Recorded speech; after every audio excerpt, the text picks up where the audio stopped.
Ang kwento ni Tomby. Ang kwentong ito ay hango sa totoong buhay. Mula ito sa isa nating tagapakinig.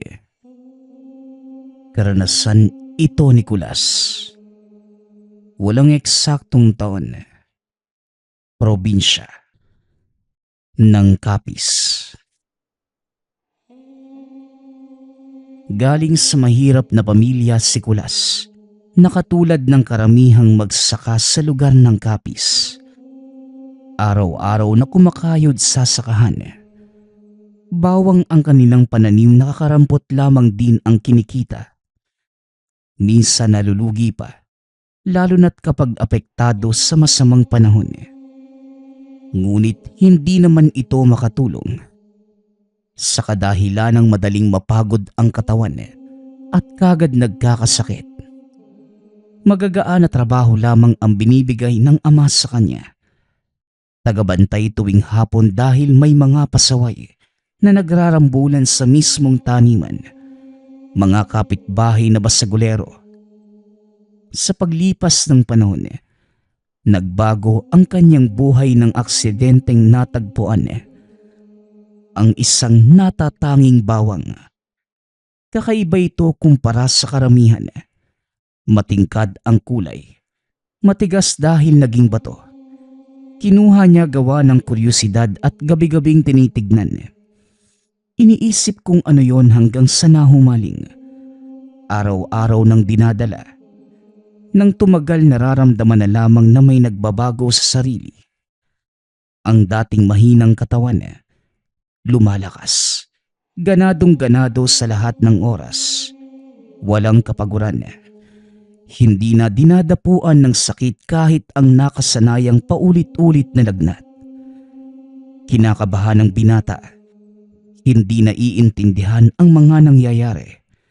Hanggang sa dumating ang puntong pati ibang nilalang kayang maramdaman, lalo na ang mga aswang na minsanang napapasadya sa lugar. Tumagal ng tumagal. Dahan-dahan itong naunawaan magmula nang mapadayo sa bahay ng isang antingero sa karatig bayan na pareho niyang may tangan. Ito ang nagturo kung paano ang wastong gamit at iba pang pamamaraan. Inanyayahan siya nitong sumama sa panunugis isang beses. Namangha sa taglay na tangan at pagkabalik ng tahanan, nagpa siyang pangatawanan at gawing tungkulin ang pagtaboy sa masasamang nilalang na mararamdaman. O Kulas anak, halika muna rito at may pupuntahan ako sa kabilang bahay. Sasadyain ko lang si paring Oke kung tutuloy ba yung sabong sa piyesta. Sa Sabado na yun Ikaw na muna ang magbantay sa taniman. Kapag magrarambulan na yung mga siraulo, huwag kang matakot na mambato. Sa ulo mo tirahin, baka sakaling matauhan. Basta, ganun pa rin ha. Titingin ka lang sa mga pananim. Bawal kang gumawa ng kung ano. Lalakad na ako. Wika ni Tatay Kunor. Walang reklamong sumunod si Kulas sa utos ng ama. Sa katunayan, nais na nitong aminin na kaya nang gumawa ng mabigat na bagay. Ngunit sa takot na baka kung anong sabihin, sinarili na lamang muna. Umaasa na balang araw magkaroon ng lakas ng loob para maipagtapat. Kagaya ng nakasanayan, nagbitbit ito ng upuan at nagpunta sa gitna ng taniman.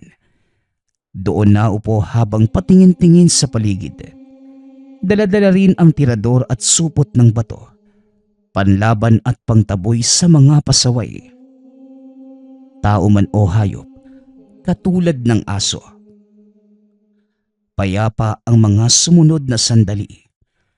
Hanggang sa unti-unti nang nadinig ang rambulan ng mga kabataan. Nauso ang basag ulo sa mga ito. Wagas din kung manggulo. Hindi sinasanto ang kung sino kahit sitahin pa ng mga tanod. Lumalaban kahit magkanda dugo-dugo na ang katawan sa pisikalan. Hindi sila titigil. Nang dumating sa taniman ang gulo, dali-dali itong tumayo at nagsimulang manita. Ngunit balewala lamang dahil ayaw pakinggan. Isa-isang naapakan ang mga pananim hanggang sa malaking bahagi na ang nawasak. Dahil hindi na madala sa sita at pambabato. Nang masagad ang pasensya ni Kulas, lumapit ito at pinaghagis. Gulat silang lahat na nakatingin dahil pasimpleng dinampot ang bawat isa sabay balibag na parang maliliit na bato. Ano, ang lawak ng patag doon sa unahan. May bundok at gubat na pwede niyong maging labanan. Pero pinipili talaga rito sa sakahan. Ang kakapal ng mukha niyo. Umalis na kayo. At wag na wag kayong babalik dito. Isa. Dalawa. Dahil sa galit na ipinakita ni Kulas, nataranta ang mga kabataan at tumakbo. Bumuntong hininga na lamang ang binata upang pakalmahin ang sarili. Kagad ding napalingon upang malaman kung may ibang nakakita sa kanya maliban sa mga bata. Inasikaso pagkatapos ang mga pananim na natumba. Ginawa ng paraan para mapakinabangan pa.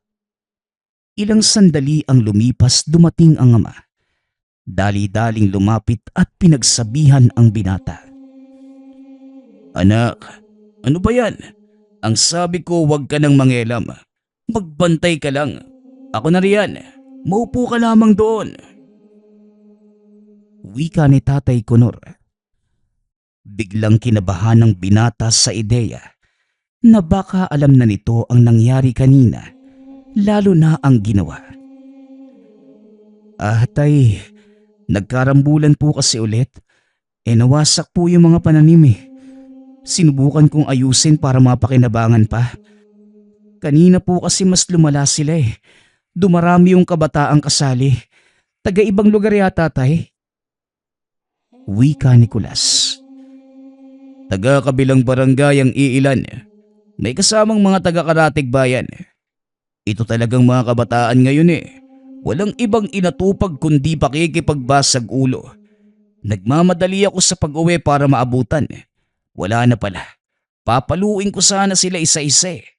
Ikaw ba na? Nasaktan ka nila? Tugon ni Tatay Conor. Hindi naman po. Siya nga po pala, Tay. Kakarating mo lang ba o kanina pa? Baka kasi nakita mo yung nangyari kanina. Kakasabi ko lang na wala akong naabutan . Nabibingi ka na yata .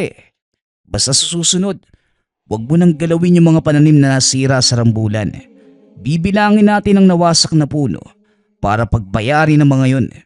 Kung hindi natin sila madadaan sa sita, dadaanin natin sila sa paniningil. Sa mga magulang tayo dumiretso para sigurado. Wika ni Tatay Conor.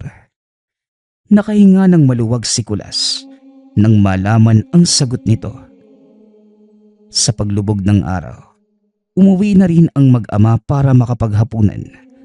Sa kalagitnaan ng kainan, isiningit ni Tatay Conor ang isang usapin.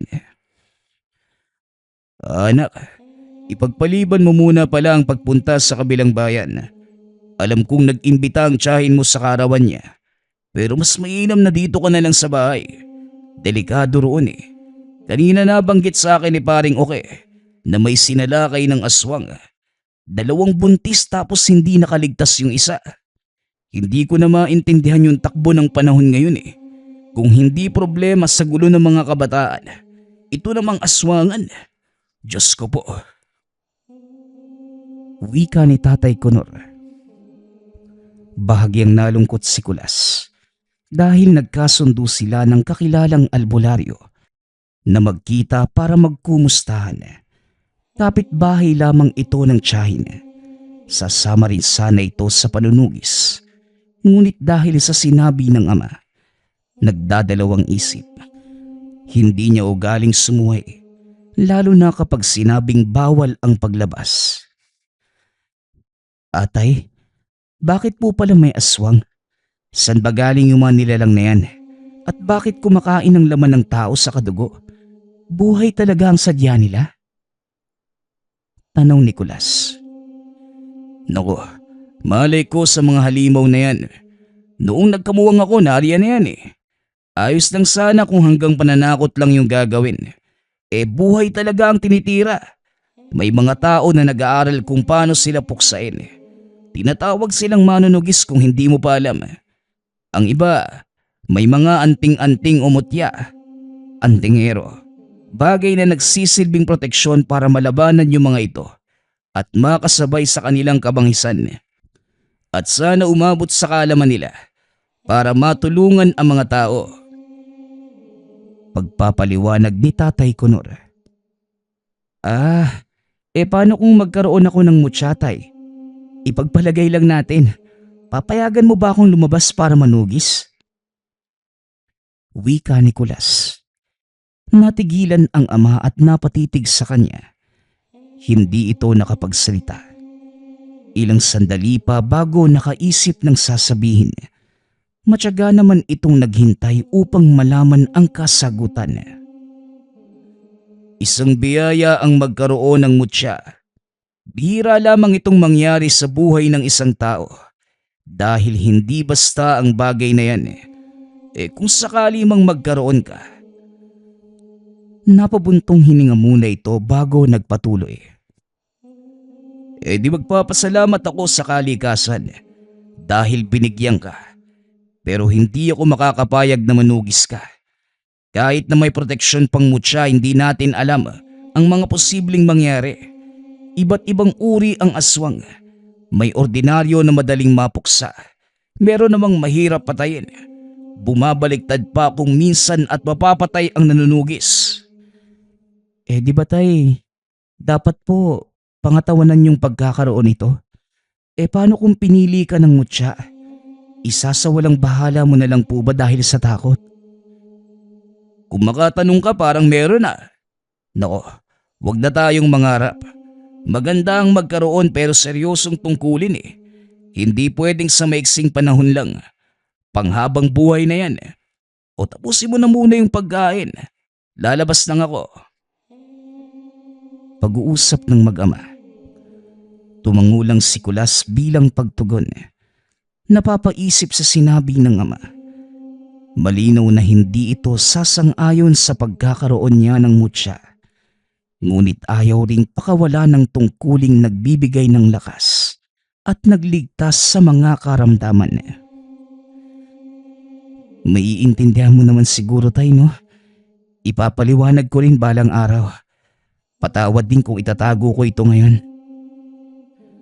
Bulong sa sarili habang nakatitig sa ama na nagsisindi ng sulo sa labas. Lumabas ito at tumulong. Pinapasok na rin ang tahanan makalipas ang ilang sandali. Samantala, nanatili si Tatay Kunor para magbantay. Dahil paminsan-minsan, may mga siraulong nagnanakaw ng mga pananim. Hindi ito makatulog. Naiisip ang ama na nasa labas. Dinudungaw niya sa bintana para malaman kung ano ang ginagawa. Nasa tabi lamang ito. Nakaupo habang inaatupag ang pagbabantay. Ganoon ang sitwasyon sa lumipas na mga oras. Ngunit biglang nagbago ang lahat nang sumapit ang madaling araw. Papasok na sana ng mga sandaling yon si Tatay Kunor. Ngunit natigilan nang madinig ang ingay ng pag-angil sa dulo ng taniman. Pati si Kulas, naagaw ang pansin. Nagmamadali itong lumabas upang hilahin palayo ang ama. Dahil ang ingay na yon, sigurado itong nagmumula sa isang aswang. Anak, pumasok ka muna sa loob. Sa tingin ko mabangis na hayop ito. Doon ka lang sa loob. Ako na ang bahalang humarap sa lintik na ito. Wika ni Tatay Kunor.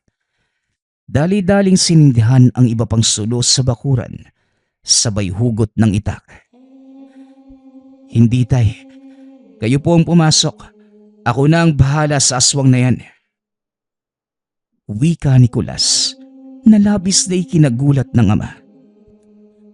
Oh, ano naman ang gagawin mo? Titirahin mo ng tirador. Anak, hindi tatablan ng bato ang ganyang nilalang. Pumasok ka. Ako narito. Wika ni Tatay Conor. Ngunit hindi nakinig si Kulas. Sinamahan ang ama kahit ilang beses na itong pinagsabihan. Kumuha ito ng sariling itak at hinintay ang paglapit ng hindi pa nakikitang nilalang. Mas lumalakas ang mga pag-angil. Ang mayayabong na talahib sa dulo ay nahahawi, na para bang nagwawala doon ang halimaw. Lumapit sila at nakita ang isang nilalang. Duguan, maraming sugat sa katawan at malala ang lagay. Namimilipit sa sakit. Habang nakatitig sa kanila ang mga matang nangungusap. Ilang sandali pa, nagpalit ito ng anyong tao at kagad nagsalita.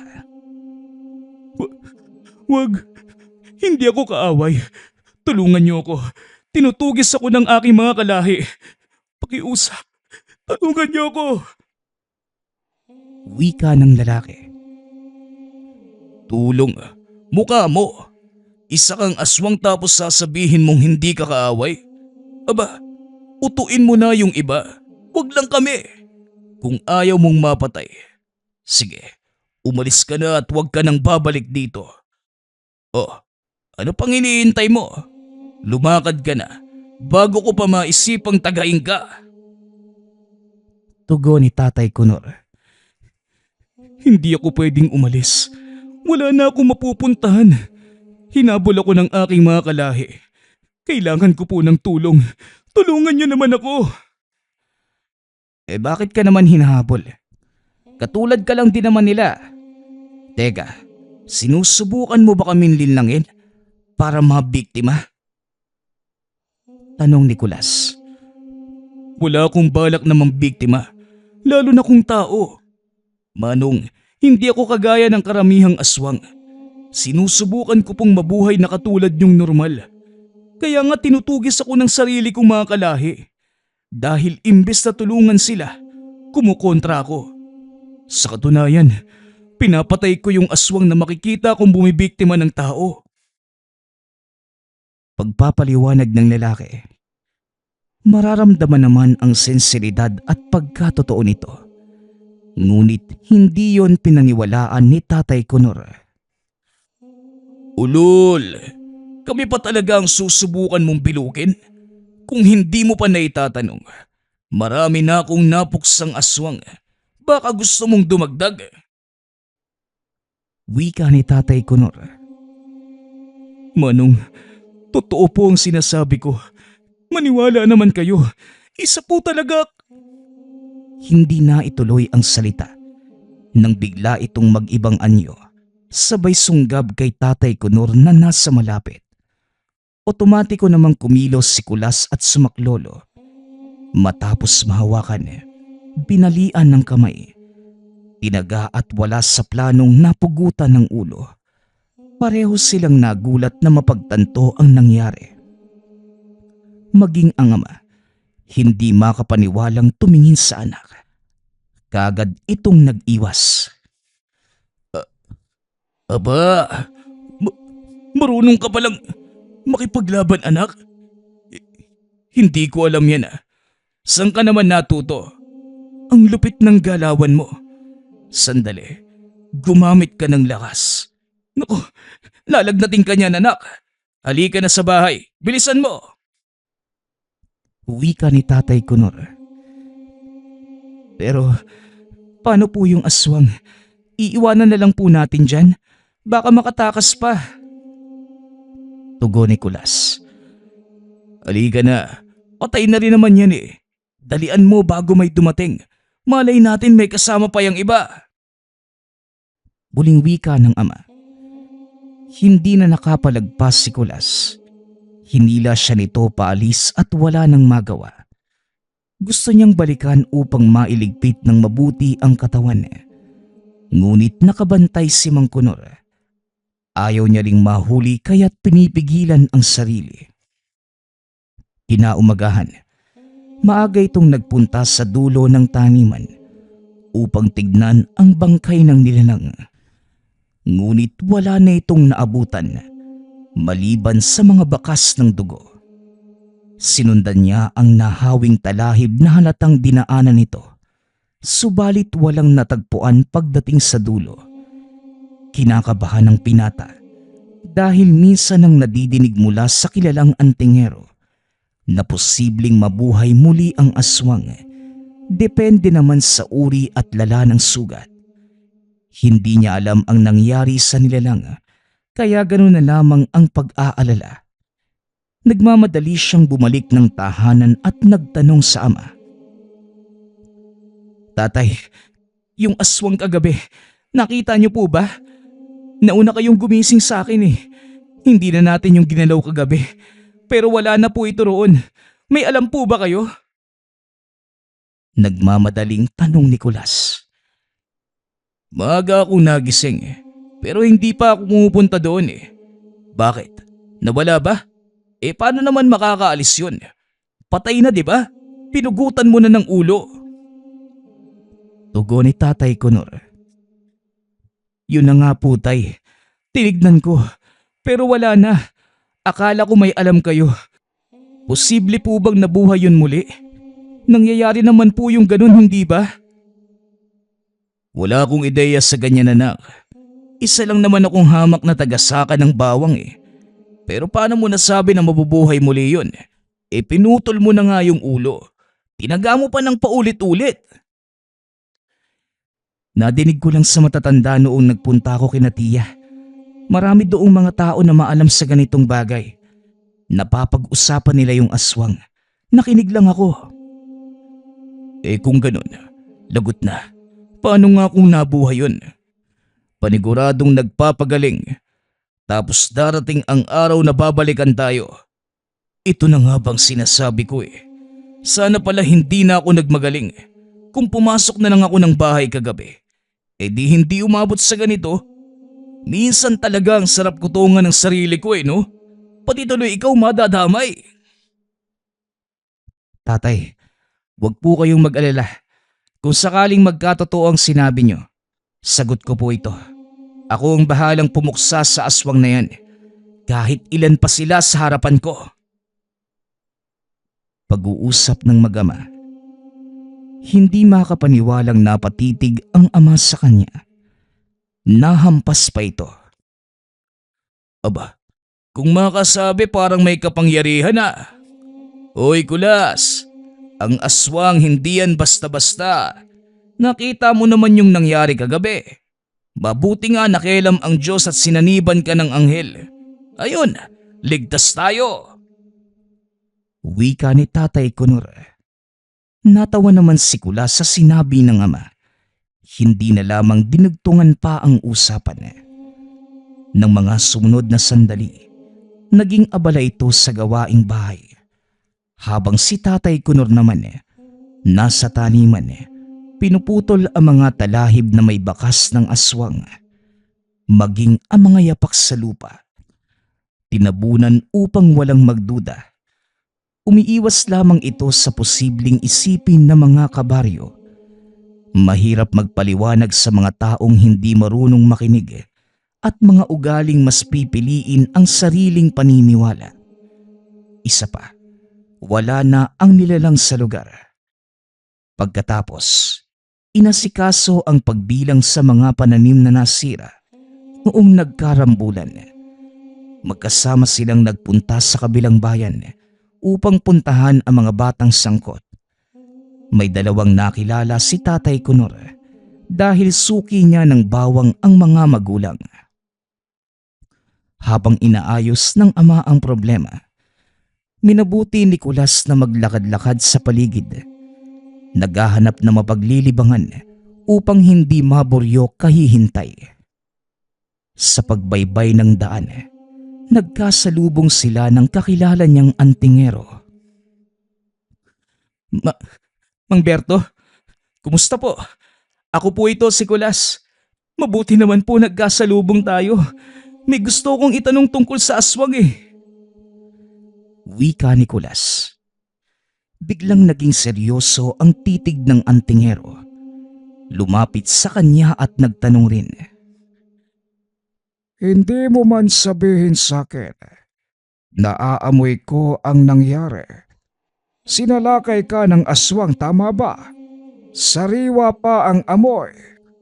Nakakasulasok ang kumapit sa'yo. Wika ng kakilalang antingero na tawagin na lang natin sa pangalang Berto. Hindi pa po kasi ako nakakaligo. Sa pagmamadali at maraming iniisip, nakalimutan ko yung personal na gawain. Pero talaga po bang naaamoy pa ninyo yung samyo ng aswang sa akin? Ilang oras na po yung lumipas. Kagabi pa kami nagkasagupa. Tugon ni Kulas. Malakas ang kapit ng amoy. Lalo na kapag nahawakan mo. Magsabi ka, ano bang nangyari? Mang Berto, kinalaban po namin ni tatay pero hindi naasikaso yung katawan. Natatakot po kasi ako na malaman niyang meron akong tangan eh. Tutol po siya ron. Gusto ko mang iligpit katulad ng ginagawa niyo noong isang beses akong sumama sa panunugis. Pero hindi nangyari. Binalikan ko po kaninang umaga pero wala na. Masasabi niyo po bang nabuhay yung kahit napugutan ng ulo? Wika ni Kulas. Nakahinga ng maluwag ang antingero. Binigyan siya ng tapik sa balikat. Huwag kang mag-alala. Hindi na yon mabubuhay. Napugutan mo na pala ng ulo. Ang aswang na may kakayahang mabuhay ay iilang lahi lamang. At kapag nagtamo ng sugat sa katawan, hindi kong napugutan ng ulo o nahati. Sa tingin ko, kinuha ng kasama ang bangkay kaya hindi mo na nakita. Mabuti ang ginawa mo, Kulas. Biruin mo, baguhan ka pa lang pero may naiaambag ka na sa tungkulin natin bilang manunugis. Mas masaya po kapag pinayagan ako ni Tatay Kunor.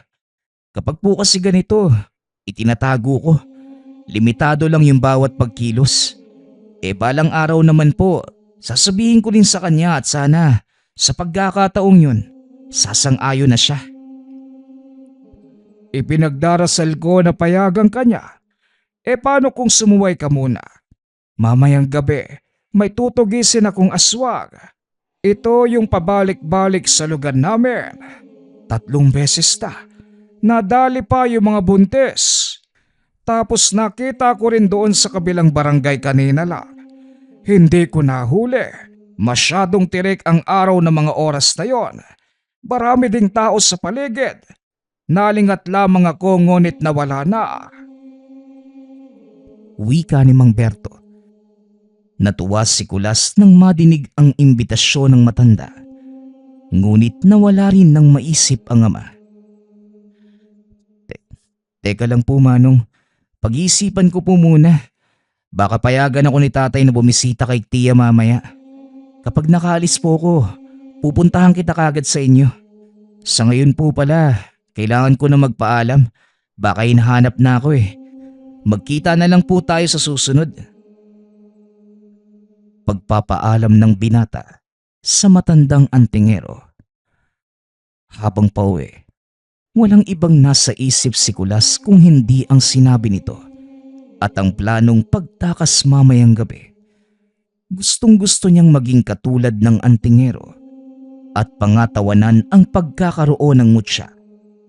Sa sinasakyan pa lang, nagdarasal na itong payagan ng ama na lumabas. Pagsapit ng gabi, palakad-lakad ito sa harapan ng nakasarang pinto. Nakatingin lamang sa kanya si Tatay Kunor. Halos magdikit ang mga kilay sa pagtataka. Oy Kulas, napaano ka ba? Hindi ko na mabilang kung ilang beses kang naglakad ng pabalik-balik dyan. Meron bang problema, anak? Tanong ni Tatay Kunor. Tay, baka po pwedeng pumunta ako kay Tia. Ngayon po yung selebrasyon nila. Hindi po ba? Hindi ako mapakali. Gusto ko po sana talagang dumalo. Kung papayagan nyo lang naman. Tugon ni Kulas na para bang nahihiya. Matagal bago nakasagot si Mang Kunor at nang sandaling pumayag na ito, Tuwang-tuwa ang binata. Hindi na pinakinggan ang kasunod na sinabi dahil sa pagmamadali. Nakarating ito sa kabilang bayan, malalim na ang gabi. Wala nang katao-tao sa labas. Hindi na nakaabot sa tahanan ng tiyahin dahil nakasalubong si Mang Berto. Kasalukuyan na itong nanunugis. Oh, tama lang ang dating mo. Nakita ko na yung aswang, pero mabilis akong natatakasan. Kilala na niya ako eh. Ganito, tulungan mo kong mahuli siya. Lumapit ka sa kanya at tignan natin ang mangyayari. Wika ni Mang Berto. Hindi niya maintindihan ang punto ng matanda. Ngunit sumunod pa rin. Kahit naguguluhan sa anong gagawin, nilapitan nito ang kinalalagyan ng isang ali. Nakaupo ito malapit sa tambakan ng basura. Kagad ngumiti nang makita siya. Tulong iho, may pagkain ka ba riyan? Kanina pa ako nagugutom, kahit kaunti lang sana. Wika ng ali. Lumingon ito sa kinatatayuan ni Mang Berto kanina, ngunit wala na. Ibinalik ang atensyon sa matandang babae. Manang, bakit po kayo nandito? Tahimik sa bahaging to tapos pwede kayong pagdiskitahan ng mga siraulo. Nasaan ho ba ang pamilya nyo? Bakit parang pinabayaan kayo? Tanong ni Kulas. Pamilya ba kamo? Meron ako. Pero isa lamang silang taksil. Mga walang hiya. Mga hayop. Kinawawa nila ako. Inalipusta. Sila nga ang dahilan kung bakit ako napadpad rito. Pinalayas. Tinugis na parang isang masamang nilalang. Wika na matandang babae. Natunugan ni Kulas ang paraan ng pananalita at pangungumbinse.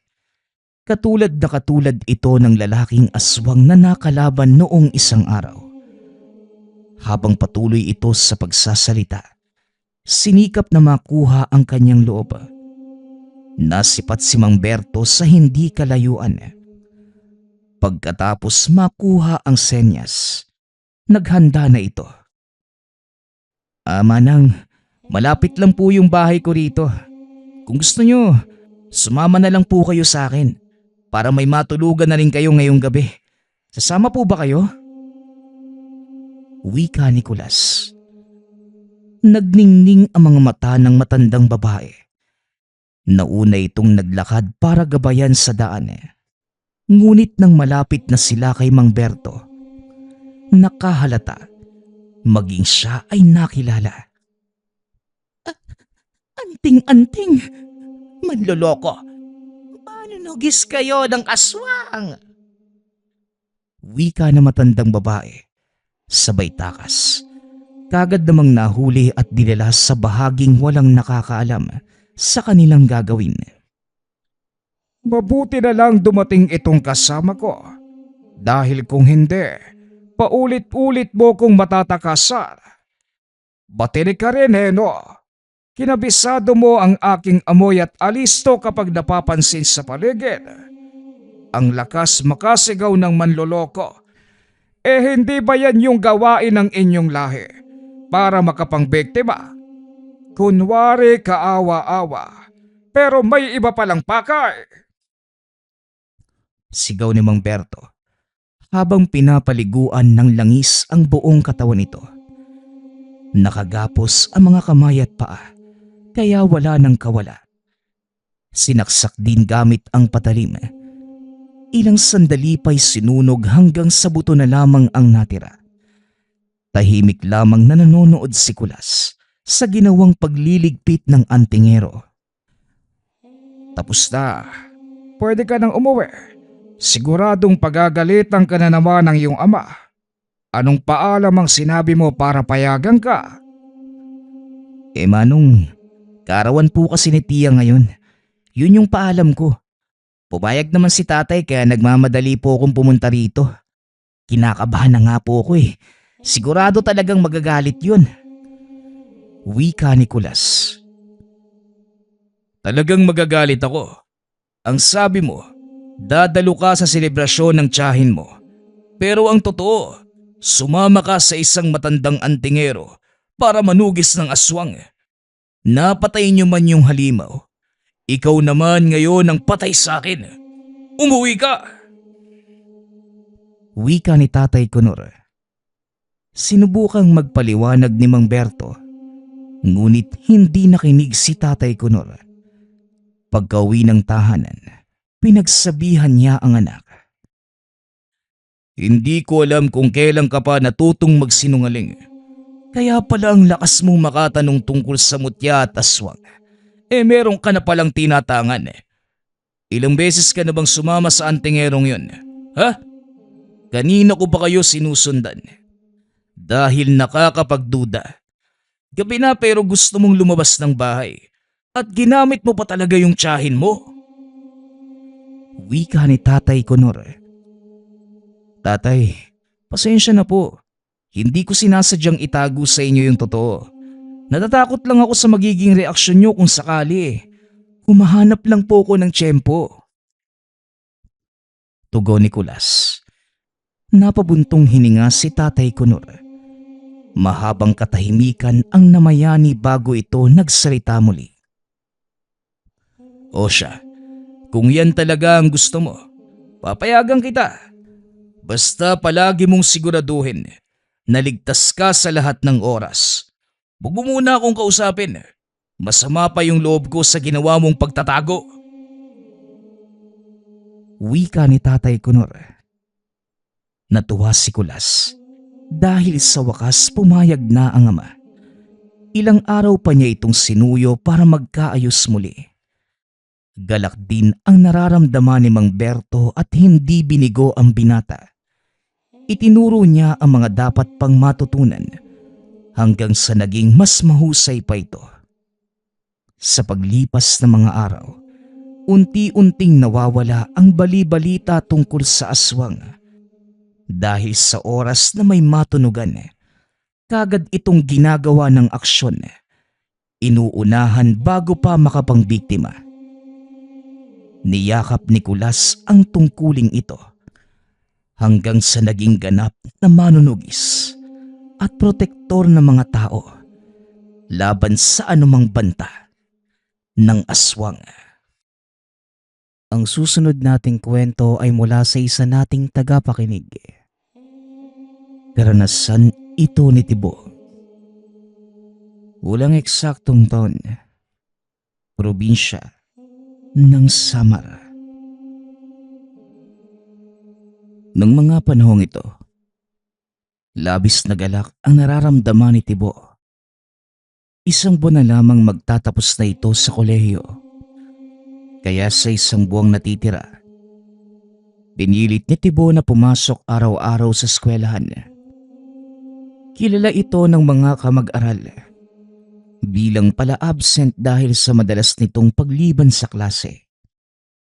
Hindi dahil sa bulakbol ang binata, kundi nagkukulong ito sa loob ng kwarto dahil sa takot sa mga tao.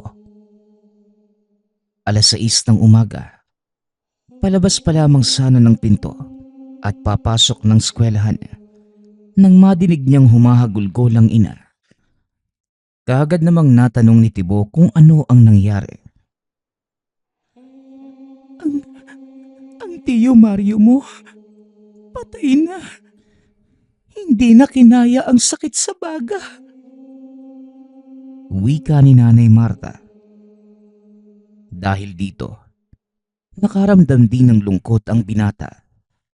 Si Tiyo Mario ang nagsilbing tagapangalaga niya ng mga panahon na nangingibang bansa pa ang ina. At sa katunayan, sa probinsya na lumaki si Tibo at 5 taon pa lamang ang nakalipas magmula nang umuwi ang ina at nagpa siyang manirahan sa Maynila. Kaya naman dali-dali itong sinamahan ng ina sa eskwelahan para ipagpaalam ang pagliban sa klase. Gawa ng pupunta sila ng probinsya para makilamay sa kanilang kamag-anak.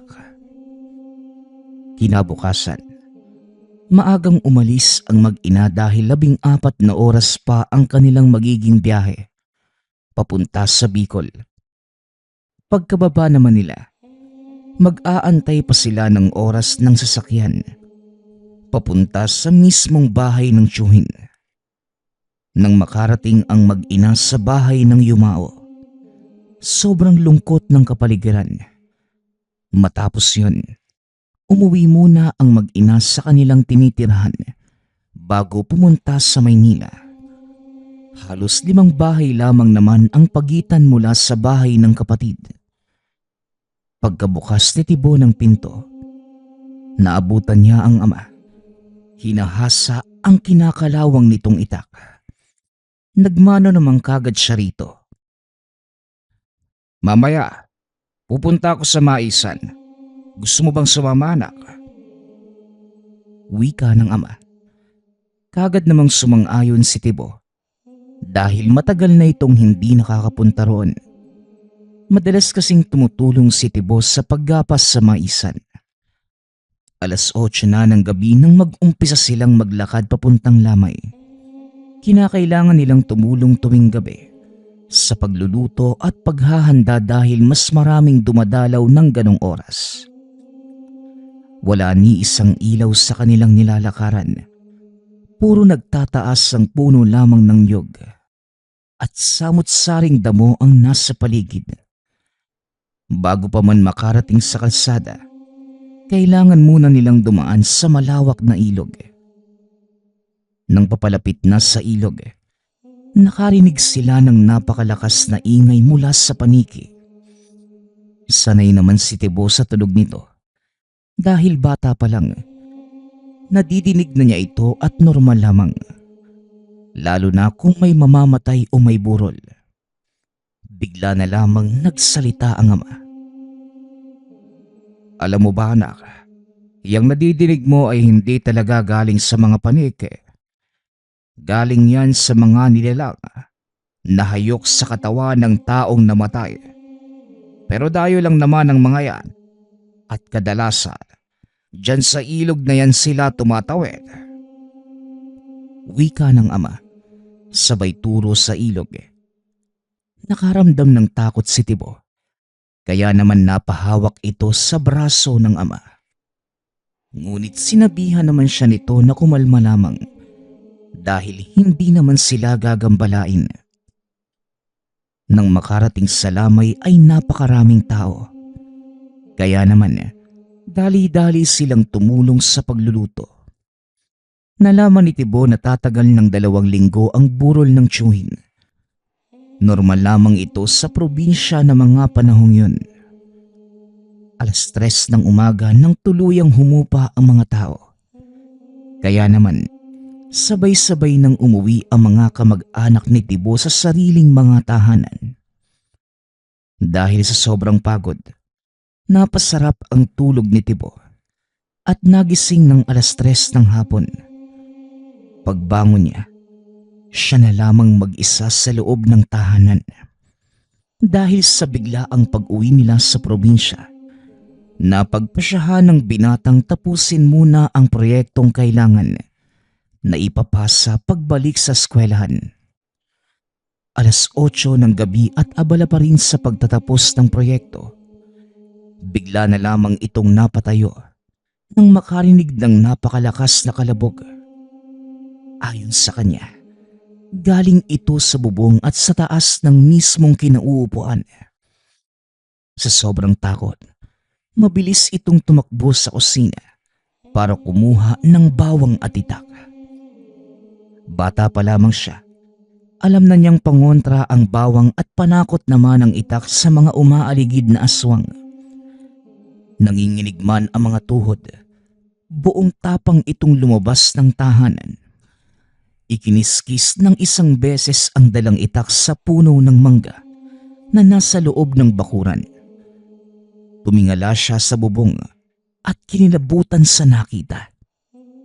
Isang matandang lalaki na walang damit Nakasuot lamang ng bahag ng isang katutubong aita at normal na tao lamang ang itsura.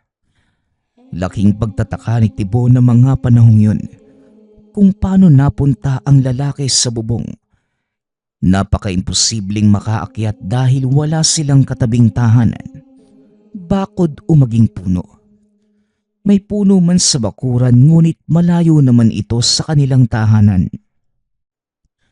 Kaya naman, kagad niyang napagtanto na isa itong aswang. Ipinagpatuloy lamang ng binata ang pagkiskis ng itak sa puno ng mangga. At makailang minuto lamang, bumaba na ito sa bubong at tumakbo ng sobrang bilis. Biglang naglaho ang nilalang, kaya nagpasya na din si Tibo na dumiretso sa lamay.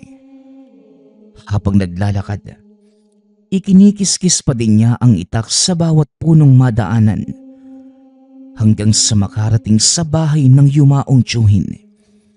Ni isang beses, hindi na ito lumingon sa likuran. Natatakot itong pag lumingon siya ay makikita niya muli ang nilalang na nakita niya kanina. Pagkaraan pa ng ilang araw, wala namang kakaibang nangyari sa lamay. Ngunit noong 12 araw na, nagpaalam muna ang ama na magagapas ng mga mais sapagkat yon ang nakatakdang araw sa pag-ani ng mga ito. Dagdag pa ng ama, ang ibang makukuha niya ay gagamitin sa disperas ng lamay. Voluntaryo namang sumama si Tibo dahil gusto niya muli itong maranasan. Hanggang sa makarating na sila sa maisan. Paglipas ng ilang sandali, madami silang nakuhang mais kaya sila natagalan sa lugar. 8:00 na ng gabi nang magsimula silang maglakad pa uwi. Mabagal lamang ang kanilang paglalakad dahil sa sako-sakong mais na dala. Hila-hila ng ama ang pang-araro ng kalabaw dahil doon niya inilagay ang ilang sako ng mais.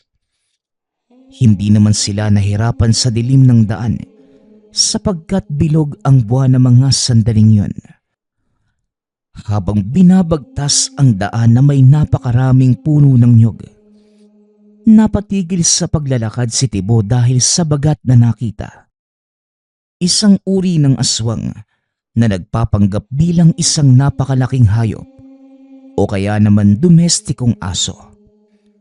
Sinabihan naman ito ng ama na magpatuloy lamang sapagkat maraming bagat doon. Ngunit hindi naman nanggagambala, maliban na lamang kung masasaktan.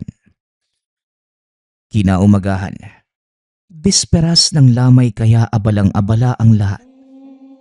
Nang gabing yun, nakatoka si Tibo sa pagkuha ng mga dahon ng bayabas para gamiting kinabukasan.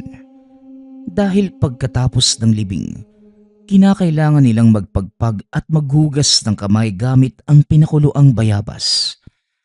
Matapos makolekta ang mga dahon, dinala niya na ito sa kusina. Habang hinuhugasan, may napansin siya na lalaking dumaan. May dalang itim na sako, ngunit hindi naman niya ito pinansin dahil sa pag-aakalang tutulong lamang din ito sa pagluluto. Makalipas lamang ang ilang minuto, napasigaw ng malakas ang isang matandang babae. Ang matandang ito ay isang sikat na albularyo sa lugar at maswerte silang makita ito habang nakikilamay. Ayon sa matanda, nakatulog ang nagbabantay sa patay. Merong isang lalaking lumapit sa bangkay at tinakluban ang katawan gamit ang itim na tela. Madali lang naman itong matakpan sapagkat ang kabaong nagamit, wala namang salamin. Napagtanto ni Tibo na ito yung lalaking nakita niya kanina. Nakuha naman ng albularyo ang atensyon ng lahat. Hindi pa din umaalis ang lalaki sa kinatatayuan na parang nagdarasal. Nilapitan ng albularyo ang bangkay. Hinawakan ang mga paa, sabay bigkas ng isang orasyon. Hindi pa man natatapos ang orasyon ng albularyo, tumakbo na ang lalaki palayo. Dahil sa pangyayaring yun, nagkagulo ang mga tao sa lamay. Ngunit kagad naman itong napakalma ng albularyo. Kinausap din ito ang pamilya ni Tibo. Ayon dito, pakibantayang maigi ang bangkay dahil ang aswang na yon, isang dayuhan lamang. Ang telang itinaklob sa bangkay ay para gawing sabulag habang nagdarasal. Kapag nagtagumpay ang aswang sa kanyang dasal, magiging karne o pagkaing dagat ang bangkay ng kanyang tiyuhin at magsisilbing panlason o pangyanggaw. Bukod sa insidente, wala naman iba pang nangyari ng gabing yun. Matiwasay din na nailibing ang bangkay ng tiyuhin ni Tibo. Halos 1 linggo muna silang namalagi sa lugar. Pagkatapos ng insidente bago lumuwas muli ng Maynila. At ito na ang huling uwi ni Tibo sa probinsya ng Samar. Sa kasalukuyang taon, 27 taon na ang nakalilipas magmula ng maranasan ang kagimbal-gimbal na pangyayaring yon. Ngunit simula ng araw na yon, magpasa hanggang ngayon, sariwa pa din ito sa alaala ng pamilya ni Tibo. Nagpapasalamat nga pala ako sa lahat ng sumusuporta sa ating channel. Nawa ay patuloy niyong suportahan at pakinggan ang ating mga kwento. Hanggang sa muling pakikinig. Paalam.